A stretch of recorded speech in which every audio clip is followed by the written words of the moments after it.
afayeenka maamulka Khaatumo oo ku sugan wadanka isutaga Imaaraadka Carabta ayaa wareysi gaar ah u siiyay telefishinka caalamiga ee Somali News waxa uu kaga hadlay wada hadallada u dhaxeeya Somaliland iyo Khaatumo iyo abaaraha ka jira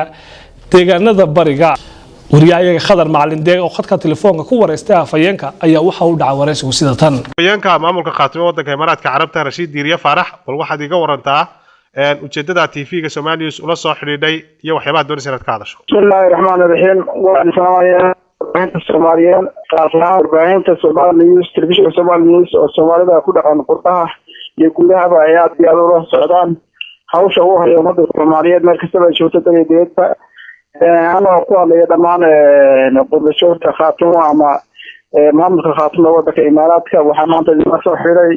inaan ka hadlo arrimaha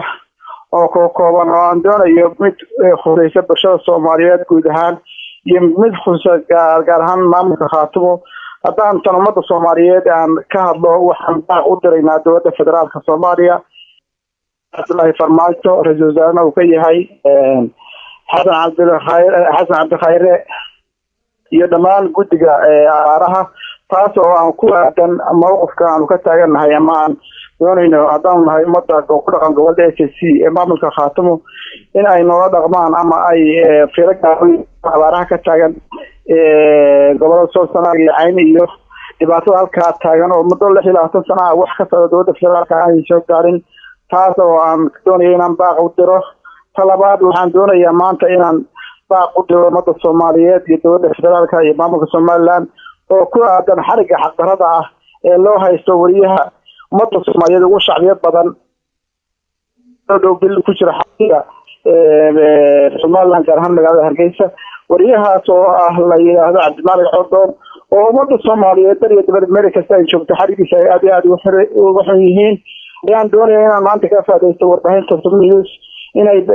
qodobada Soomaaliyeed ay baaq u dirayaan ay ninka xiriirkiisa lagu soo daynayo ugu dambaysa aan ka hadlayna waxa weeye arrimaha maamulka Khaatumo waan doonayaa inaan wixii iga habboon aan ka ilaahdo okay afayeen waxa weeye muddooyinka ugu dambeeyay wada hadallada u socday Somaliland iyo Khaatumo adu wada hadallada maxaad kala socotaa wallahi niyo waa mahadsantahay wada hadallada Khaatumo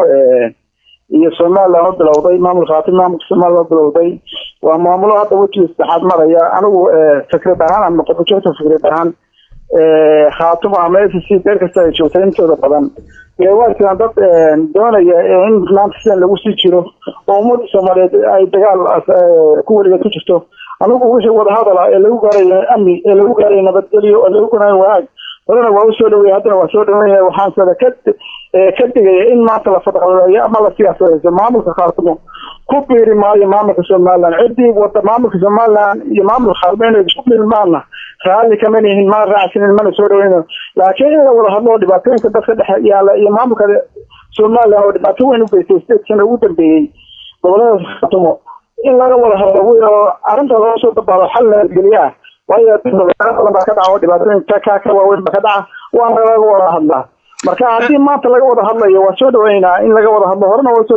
dhaweynaa laakiin waa in la siyaasadeeyna waa la isku milmaya wax midan la yiraahdo ma jiro maamulka Somaliland iyo Khaatumo dad walaalo dirisa waxaan rajaynayaa inay dantooda gartaan oo labada shacbi ee walaalaha aan la isku dirin waa gartay afayeen waxaad leedahay marka arrinta nabadda una la xaliyo iyo la isku biiri hadii wada hadalladu ay noqoto inay labada dhinac heshiiyaan oo isku biiraan oo Somaliland Khaatumo ay ku soo biirto maxaa ku jaban inaadaro Soomaaliland oo Khaatumo ku buuraysa ma jiro shacbiga dhulbaahanta ama shacbiga Khaatumo shanaga si qof soo jeediyahay oo maanta jecel in Khaatumo iyo Somaliland isku biiraan ma jecelin raali kama nihin wax midnimada Soomaaliyeed ka sokeeya oo aanu ku hadaan reer Khaatumo aan ogon lahay ma jiro nimankaasna waxa weeye waa mid Soomaaliyeed waa mid darisnahay waa man taqani dhiig naga dhaxeeyo sidaadaadeedna anaku waxaan aaminsanahay ama rumaysanahay mid aan u taaganahay oo intaas u taag midnimada ummadda Soomaaliyeed maamulba ka tago waxaanu ka xunahay xariga xaqdarrada ah ee muddo hadda bil ku jiray wariyaha weyn ee ummadda Soomaaliyeed ilaa NFD ilaa Djibouti ilaa Soomaaliya ilaa qurba ay ugu socdeen xabsiga sida xaqdarrada ugu jira ummadda Soomaaliyeed meel kasta dhibaataysan ugu tagay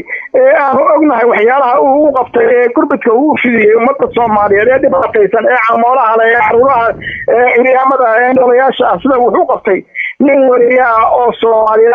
waxaan ku matalayaa